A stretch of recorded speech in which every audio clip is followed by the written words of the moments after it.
Have you ever wondered what games you should keep or you should lose? Find out here at Purge Reviews. To start the game out, each player will choose one of the 5 available heroes. Now, there's a little bit of a rules change. I'm not going to explain all of the rules in the game, but if you're playing 1, 2, 3, or 4 players, so there'll always be one of the initial Joes out of the game. Each player will have a unique power that you can utilize based on the circumstances or what it will say. So Duke says once per battle, a hero of your choice may re-roll any number of dice during attack. So he's very, very helpful. You'll shuffle up your vehicle deck and you'll put out 3 available vehicles that will be utilized during the game. This is an entire rule change, and I'll come back to this, but this will be part of setup. At the start of the game, each location will get a random. You can set it up however you choose.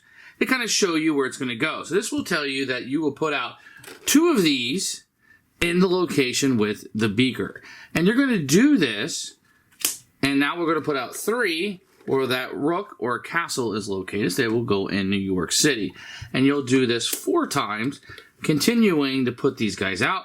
I had another castle there. He will come out. And then we will put 2 more in the castle.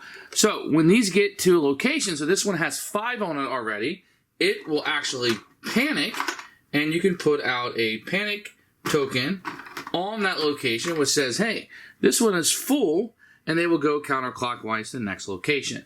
If you ever panic all 4 locations at the end of a turn, then you will lose the game. Now, you will win the game by going through this deck, and you will defeat whatever lieutenant. You will fight through 3 of these and a boss. When you defeat the boss, then you win the game. It's the same rules as Power Rangers. On your turn, you can do one of 3 things. You're going to have a number of actions depending on number of players. You can move to a location. You can battle, which I'll showcase how a battle works in just a moment. Or you can get cards from your discard pile and put them, called relaxing, and put them back into your deck. And that's going to be a way, kind of a resting thing that you'll be able to do as you're going through the game. You're going to have, based on the number of players, you have a certain number of actions you can do on a turn.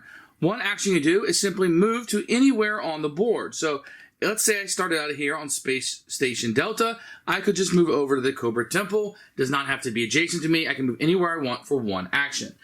If I'm in a location and I want to spend action, I can perform a battle. I'll come back to combat in a minute, but just know that I can do a combat there if I want to. The third possible action is recover. So let's say this is my deck and this is my discard pile. What I can do when I want to recover is go through my discard pile and pick out a number of cards so I can have 6 shields. So 2, 4, 6. I could take these cards. I have 2, 4, 6 shields. Take it with my draw pile, thus healing myself because I've run out of cards. I'm knocked out. And performing that as a recover action.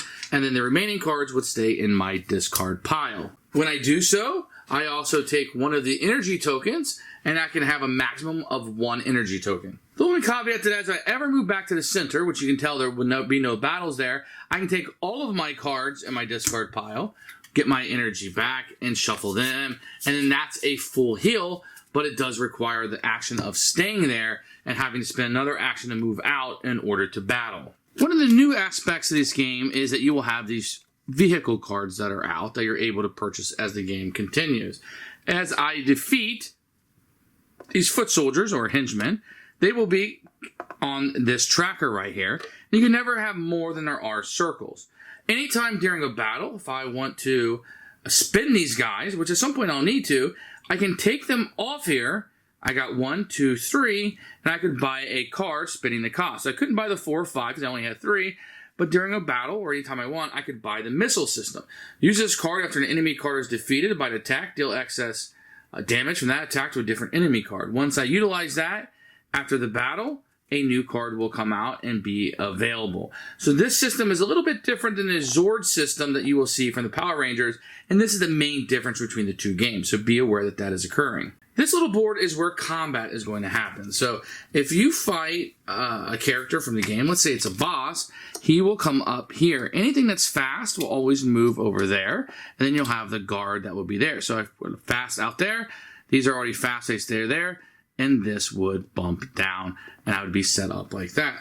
If you're fighting one of the henchmen, you will also put these down here, utilizing the same thing. If it's fast, like this one is, these would all bump down. and fast would become the first card in the row. What's important about fast, so if you're fighting something like this, the boss will always attack first. You'll attack through these cards, then you'll come down and attack these. They all work the same way, so I'm going to take the boss off and just show you how one of these battles will happen. So if I put 4 cards out, that's because there would be 4 people in my location. If there were only 3 foot soldiers in my location, I would only put 3 cards out. With the bosses, you always put 4, and there's a number that you have to beat. You have to be able to beat 6 to 8 cards depending on the number of players. Let me just show you how combat may work. So the Joes will always battle first, and when you go into the battle, you will always gain 1 energy per player that will go into the pool, plus any energy that you had. Now, when we're fighting these guys, like I said, the Joes always goes first unless there's a fast. So then what we would do, if there's a fast, we would go ahead and do that card first because they got the drop on us. Drain 1 energy, which we would do, and discard 1 vehicle from the power board. So one of the vehicles in the power board will be discarded. I just kind of turn this upside down to showcase that's already been utilized. Then what I can do, whatever cards I have in my hand, I can utilize these in battle. So the ones that say 0 are free to play. If it says 1, it costs me 1 energy in order to play it. Some will cost 3, and some have an X. It depends on what the card says. I can spend usually a variable number in order to do that. So let's say I got something like this. Let's see if I got an attack card. This one is free to play, so let's just say I want to play that one down. I will roll 2 of my Joe dice. And I have to choose before I roll who I'm going to have. If you look, this has 2 health, and these have 3 each. And these have a possibility of having a hit, a double hit, or a miss on them. And that's kind of what you'll have. So if I do 2 hits, then I could do 2 damage, depending on which one I attacked. If I attacked this guy, he would be killed. Or if I did 2 damage to him, I'd put 2 of my red damage markers on him, but he would still be alive with 1. Let's say I did 3 damage to this guy. Then I would be able to shoot him down, but I can't because this one has guard, which means I have to shoot this one before I attack this one. So I have 2 choices. I can attack this guy or this guy. Remember, this is before I roll the dice. So let's say I roll the dice, I get 3, and I attack this guy. I would flip him over to showcase that he's dead, but he's still going to get an activation. So that was my turn. Then this guy would go ahead and activate. So he would deal 1 damage to me, increase this damage by 1 for each foot soldier in this location. So then I would take my draw pile, and I would turn it over, and it has 1 shield. But because he did 1 damage, so this is increased damage by 1 for each foot soldier in this location. So I know I have 2, and because 1 is dead, I have 2 foot soldiers. So we can do 2 damage. So this has 1 shield, so I would discard this card into my discard pile and do another one. And because it's enough to beat it and have access, it would go on the bottom of my deck. Now, this one that didn't have enough on it, it would be discarded. But let's do this again where it says deal the 2 damage. I'd flip this over, 1.